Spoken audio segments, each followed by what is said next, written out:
Okay, good morning, everyone. Hopefully you can hear me. I've had some technical difficulties this morning, but um, if you cannot hear what I'm saying, please let me know in the chat. But other than that, I'll get started here just so that we can get done with plenty of time with you for you to get on to your next class.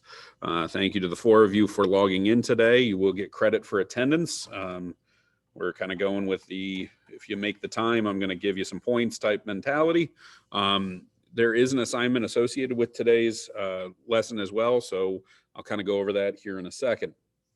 Now, for this week, you should have read Chapter 3 and stamped. Chapter 3, hopefully you understand by this point, it's, the goal of Reynolds and Kendi to present argumentation about how the Black experience has been presented specifically by history textbooks and how it's almost been ignored or kind of glossed over. And so in Chapter 3, what his basic point is trying to show how racist ideology has kind of permeated the general culture and the general understanding because, and just kind of put a cap on it, the regular history textbooks almost forget that slaves exist in the United States for chapters at a time. If you remember from even just your 10th grade US history, even though that was post-Civil War, we almost forget that African Americans exist within the culture unless we're talking about the civil rights movement. So what they're kind of trying to point out here is that there is kind of two histories there, that there's the history of America on the whole, but there's also another history where there's a divided history where to know African American history, you almost have to take a course like this to really understand it. So that's kind of culminating what he's talking about in Chapter 3 here with many of the different philosophers. And you notice that he in the text they reference Aristotle, so we're going all the way back to the Greek times. And even in Chapter 2 they talked about climate theory, where the reason that the Europeans are more advanced than the Africans is because of climate, because it's more temperate in Europe and not as extreme. They've become more technological, which is of course a ridiculous notion. It's something that is of course simplistic. It's a lot of times, Aristotle's held up as being this great thinker, great philosopher, and he is. He's got some good stuff, but that's one of those routes where he took a shortcut. He just looked at a situation and thought, well, how do I justify this? And it goes right along with, Oedipus Desiderata, the first racist, as Reynolds calls him in the book, and as Kendi calls him in Stand from the Beginning. Talking about how racist ideology was kind of the norm. It was utilized where they were finding ways to justify their racism by simplistic observations and not by actual scientific study. But they take great pains in going through and talking about how they justified slavery. One of the areas that they used to justify slavery, of course, was this really ridiculous notion that we're saving their souls. And if you remember from the text, they talked about Richard Baxter's comment, who is a minister, that slaves wanted to be slaves so they could be baptized. That this was a good thing, that we were saving their eternal souls by enslaving their souls here on earth. So we're taking them, the idea, the justification is we're taking them away from Africa, where they were heathens, they were savages, they were, backwards people, and we're bringing them over here to a Christian land so that we can teach them the way, teach them the ways of Jesus, and by extension, save their souls. So this is, again, a really ridiculous justification, but it's what they were using at the time.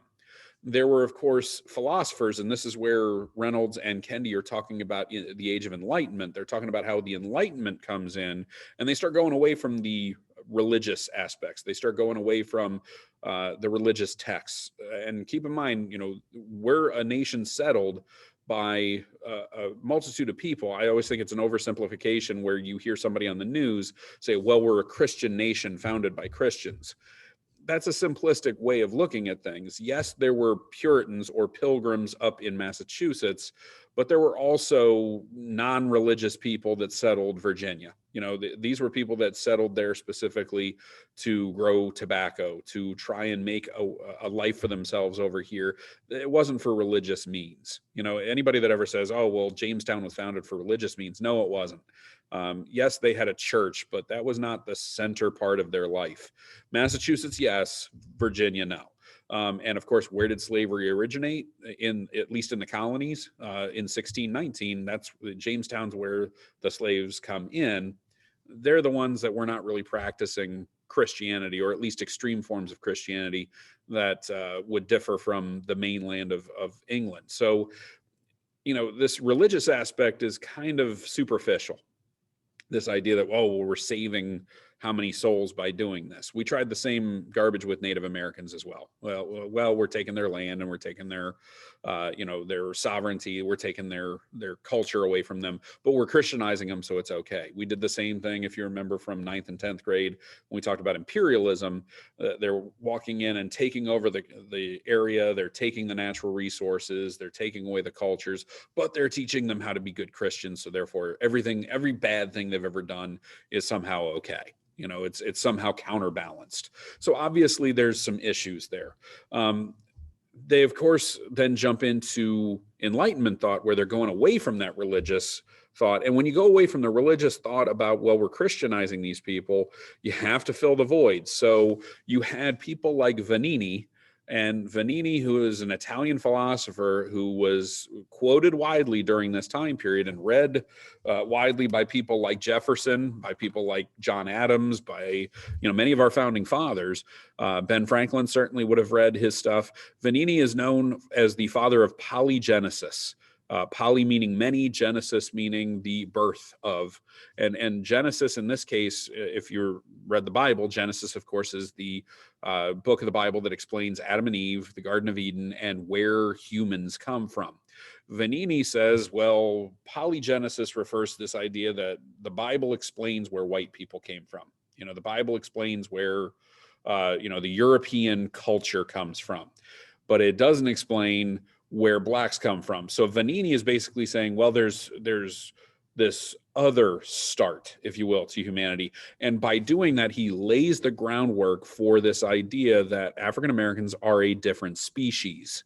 And so they start saying, well, there's Homo sapiens, which is, humans, Homo sapiens European, and there's Homo sapiens africanus. So they're almost saying that Asians, Africans, Europeans are all different species, different types, and of course, Americanus for the Native Americans. Now, we all know through biology that that's complete and total ridiculousness, but that's through scientific discovery. Vanini's not really using scientific discovery. He's just rationalizing what he sees on the surface. And what he sees on the surface in the 1700s is there's a white person, there's a black person, there's a yellow person, there's a tan person. They all can't possibly come from the same genetic material. That's what he's basically coming up with. And we all know that looking around a room and making an observation does not necessarily mean it's scientific. So Vanini is held up as being this great, Enlightenment philosopher / scientist. In modern day society, we would correctly, and just as Reynolds and Kendi point out in the book, he's racist. It's a racist philosophy. And it should have been glossed over. It should have been kind of called out, but it wasn't. And it was held up by people like Franklin, people like Thomas Jefferson, and even Franklin, who was against slavery, still didn't believe that Africans were on the same level as whites. So these guys really found a convenient kind of way to pass the buck with this Enlightenment philosophy. So what is highly ironic and really discouraging, I think, mostly in Kendi's and Reynolds' research here, is you're getting a mindset that the Enlightenment inspires great documents like the Declaration of Independence. It inspires great thinkers. It inspires John Locke and Rousseau and Voltaire. It inspires all these great thinkers to have really great takes on human rights and human capabilities. And yet, at the same time, you have the same movement producing people like Vanini, who are justifying that, yes, the Declaration of Independence speaks for the white people, but it does not speak for the black people because they are two separate and distinct cultures and two separate and distinct, and here's the key, species. So this is where you get the idea that, yes, whites can own the black body, because the black body is no different than a sheep, a cow, a horse, whatever else. They're a tool within the society. And they use Vanini's polygenesis as justification all the way through. And you'll see this in how we attack and how we talk about different revolutions of the time period. And of course, they go in and talk about both Metacom, Metacomet, King Philip, whatever you want to call him. He's the native leader in New England that goes against the Massachusetts and pretty much Massachusetts, Connecticut, Rhode Island. He formulates a rebellion against them from the natives. And it's, of course, in the history textbooks, but it's almost kind of glossed over. Well, the natives got upset and therefore they fought, and then he was killed. That's kind of how they tell that story. And they don't really talk about the justification he had, that King Philip, Metacom, had tried so hard to deal with the New Englanders, had tried to kind of have treaties and have borders established, and, the natives will live here, you live there type philosophy. They had that going on, and yet it's all the history. If you look at an actual history textbook, it's just glossed over. Whereas Bacon's rebellion, if you read a history textbook, that's covered pretty exclusively. It's covered widely. Why? A white man who was a planter on the western frontier of Jamestown. So he's kind of one of the guys on the frontier. So he's dealing with Native Americans. He's dealing with some of the problems. He's a hard scratch farmer who is not having an easy time, whereas the tobacco-rich plantations of the East Coast are doing pretty well. Bacon basically says, well, the government's not responding to us, and he manages basically to form a rebellion that people forget also included freed black men. They included indentured servants. They included basically the lower classes who were on the frontier. So Bacon's standing shoulder to shoulder with a very diverse group of people that are rebelling against the predominantly white upper class, if you will, of the Virginia colony. And William Berkeley, who was the governor of the Virginia colony at that point, has to deal with this. And of course, Reynolds and Kendi correctly point out what is not covered is that, yes, Berkeley puts down the rebellion and Bacon conveniently dies of dysentery. So when Bacon dies, the whole thing kind of falls apart anyway. But it was already gradually crumbling already because Berkeley had basically introduced some privileges that if you were a white landowner or you were a white farmer, you were given some privileges that these other people within the rebellion were not going to get. So his way of handling the rebellion, Berkeley, and it was ingenious yet devious, his way of handling the rebellion was to give part of the rebellion, part of the members of the rebellion, what they wanted, and the other half he would leave out. So it was creating division within the ranks. So Bacon was going to get what eventually becomes termed as white privilege. And the people who were also fighting with him, who were dark-skinned, who were maybe not a landowner, they were not going to get the same privileges. They were not going to get the same, rights from the government. So it was basically making some people give up on the rebellion who were kind of in the leadership of the rebellion, which would, of course, take the legs out from the rebellion in general. So what he's really pointing out in this book is that these rebellions are covered as if they're kind of foregone conclusions. These were very tough rebellions. King Philip almost, kind of unseated a number of different colonial outposts. I mean, he really caused problems in New England, and Bacon he burned down Jamestown. He came very close to overthrowing the colonial government within Virginia. So these were legitimate dark times. These were storming the Capitol type moments back in the 16 and 1700s that were put down. But the way the history books cover them, it's almost kind of glossed over, especially the racial overtones. But what he really is trying to get across, and what you need to make sure you take away, is this is the first real establishment of what we call white privilege, which a lot of people like to say, well, that doesn't exist. If you turn on a lot of very conservative talk radio at this point, they talk about how this doesn't exist, and nothing inspires confidence in our judicial system more than a bunch of white guys claiming that there is no such thing as white privilege. I don't want to get too political, but that's kind of what Kendi's kind of talking about, is some of these guys really do need to read our history, and not just the, sugar coated history textbooks, but also read the full history. And this is what leads to a number of issues over what is known as the 1619 Project, and whether we teach that, or whether we have classes like this that talk about another aspect or another angle of American history that is not typically taught in the regular American history classroom. All right. That being said, for next week, and I'm going to quickly share my screen here.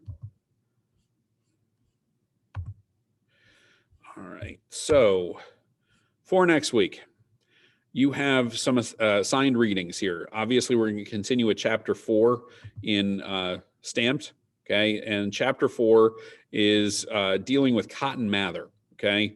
And I realize that it's not the easiest thing in the world to read. I get it, but it's only a few pages. What I'm asking you to read is a chapter on Cotton Mather. And Cotton Mather, this chapter deals with New England colonies, specifically Puritanism. So it's going to go after the idea that the church really didn't stand up when they needed to help people out. Okay. And it's going to kind of go into also the advent of the Black voice in Phillis Wheatley. So we're going to cover that a little bit next week, but we're also going to cover some slave rebellions. I've been currently reading a book that's edited by Kendi. So it's not written by Kendi, but edited, where he has pooled together a group of essays. And one of the essays that I read over this long weekend was about the Stono Rebellion. By Wesley Lowery. And it's somewhat interesting to read. And what I'd like you to do is read this chapter as well, because we're going to talk about how some Black voices are almost kind of acceptable in Phillis Wheatley. When she's writing poetry, people kind of accept her because she's willing to play the game, if you will, that Black voice is accepted. Whereas the Stono Rebellion are a group of slaves that say, we're done with this, and we're rebelling, and how they're not accepted, and who gets accepted into the textbook. And let's be honest, Phillis Wheatley is the one that is going to have a painting in the textbook. I can bring out my AP textbook and show you that Phillis Wheatley is in that textbook. The Stono Rebellion is briefly mentioned. So do realize when we're talking about slave insurrections, they kind of get glossed over. So we're going to kind of look at whether or not we're covering over our history because of racism, or we're covering it up because it's just something that's embarrassing, or if they're one and the same. So we'll have that discussion next week. You also have an assigned quiz. Okay, the quiz is over chapters 1 through 3. So what we've already covered in our Zoom meetings. It covers the intro and chapters 1 through 3. Now, if you've read everything in the book so far, that quiz should be fairly easy. And obviously you can go back and look over the chapters as you're taking it. It's just a quick 20-question quiz over those chapters. So that's what I need you to do for next week, along with the readings. All right, that being said, any questions?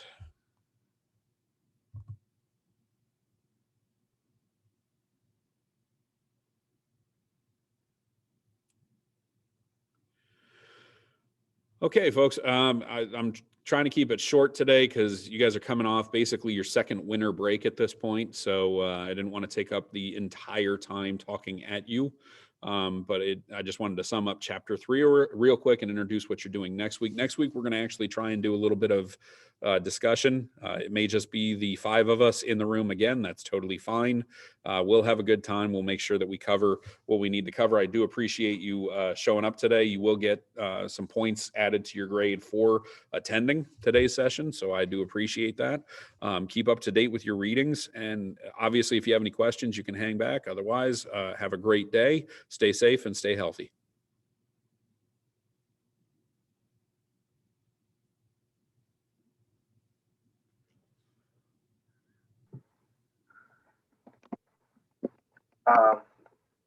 I just wanted to let you know, last week a lot of my work kind of got scrambled, and I turned in all the work from last week. So you just turned it in?